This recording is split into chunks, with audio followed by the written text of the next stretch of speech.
کون ہیں آپ؟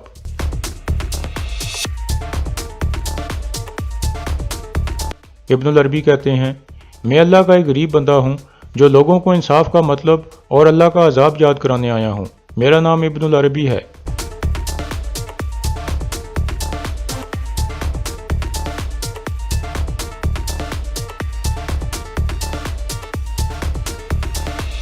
اسی دوران سنگر دیگن کچھ سپاہیوں کو لے کر قلعے کے خفیہ راستے میں داخل ہو گیا تھا اور انہیں کہتا ہے آپ نے غیر ضروری تلوار استعمال نہیں کرنی، یہ ہماری ریاست کے سپاہی ہیں اور حکم کے پابند ہیں، ہم خون نہیں بہانا چاہتے۔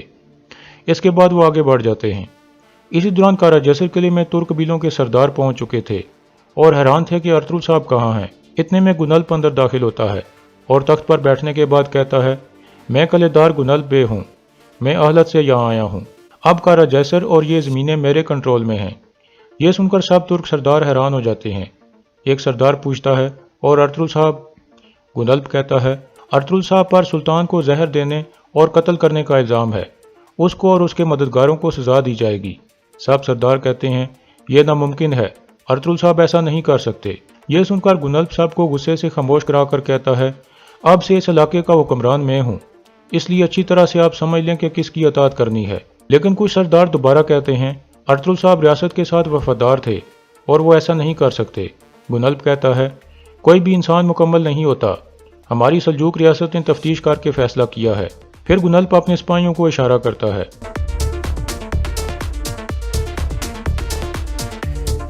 گنلپ کہتا ہے یہ ہماری ریاست کی طرف سے آپ کے لیے ایک تحفہ ہے۔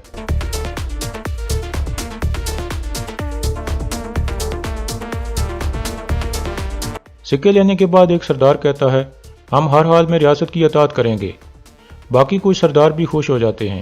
دوسری طرف کونیا میں غیاث الدین کہتا ہے ہمارے مرحوم سلطان آپ کی عزت کرتے تھے، لیکن اب آپ یہاں کیوں آئے ہیں؟ ابن العربی کہتے ہیں میری یہاں آنے کی وجہ آپ لوگوں کو انصاف کا راستہ دکھانا ہے۔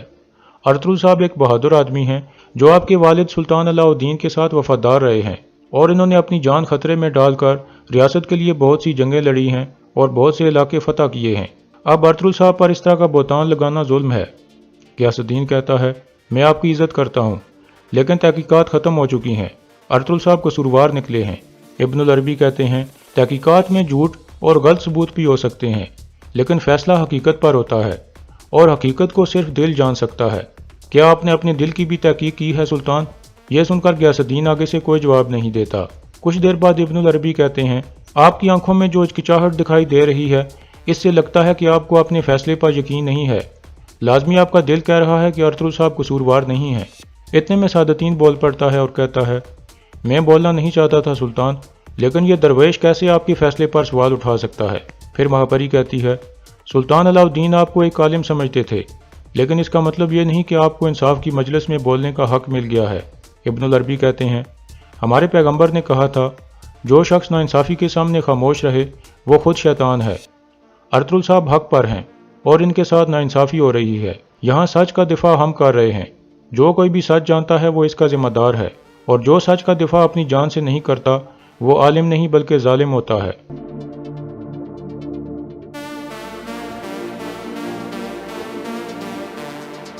پھر ابن العربی کہتے ہیں مجھے یقین ہے کہ ارطغرل صاحب بے گناہ ہیں، اور مجھے یقین ہے کہ آپ لوگوں کو بھی ان کی بے گناہی کا اتنا ہی یقین ہے۔ اب اگر اس کے باوجود آپ ارطغرل صاحب کو سزائے موت دینا چاہتے ہیں تو پہلے آپ کو مجھے سزائے موت دینی ہوگی۔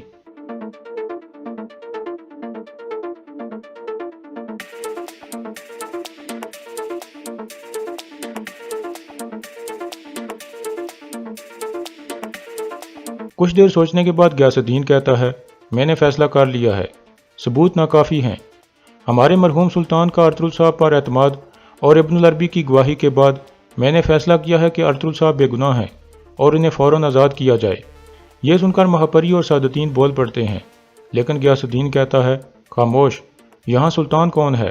ہر کوئی اپنی حد میں رہے، میں نے فیصلہ سنا دیا ہے، اب ہر کوئی اسے مانے گا۔ پھر غیاث الدین ارطغرل کو کہتا ہے ارطغرل صاحب کھڑے ہو جائیں، آپ کچھ کہنا چاہتے ہیں؟ ارطغرل کہتا ہے میں امید کرتا ہوں کہ آج ابن العربی کے وسیلے سے جو انصاف یہاں ہوا ہے یہ ہمیشہ قائم رہے گا سلطان، اللہ آپ کی اور ہماری ریاست کی حفاظت فرمائے۔ غیاث الدین کہتا ہے اب آپ اپنے قبیلے جائیں اور مرحوم سلطان کی دی گئی ذمہ داریاں نبھائیں۔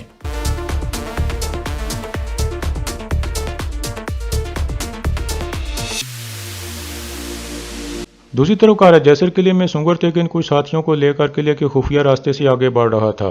اسی دوران ارطغرل اور ابن العربی بھی واپسی کی طرف چل پڑے تھے۔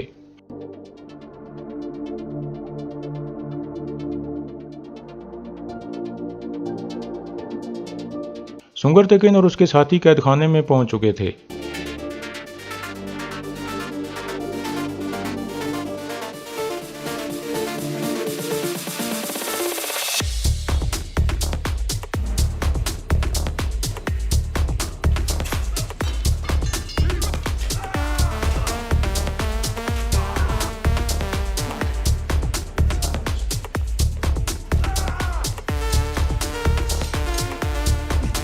اس طرح سنگر تیغن اور اس کے تمام ساتھی پکڑے جاتے ہیں۔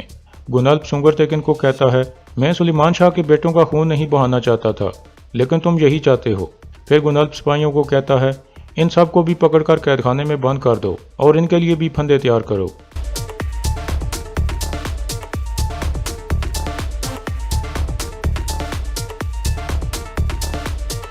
دوسری طرف ایک مہمان خانے میں سب لوگ ارطغرل کی کسی خبر کا انتظار کر رہے تھے۔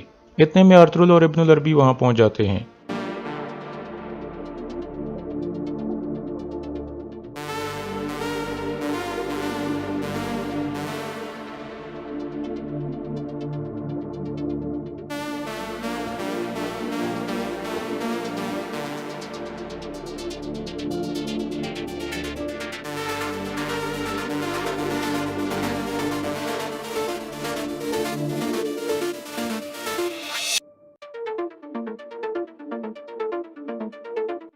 پھر ارطغرل کہتا ہے، ابن العربی کی وجہ سے انصاف ہوا ہے، انہوں نے اپنی قیمتی جان خطرے میں ڈال دی تھی، سلطان غیاث الدین نے میری بے گناہی کو قبول کر لیا ہے۔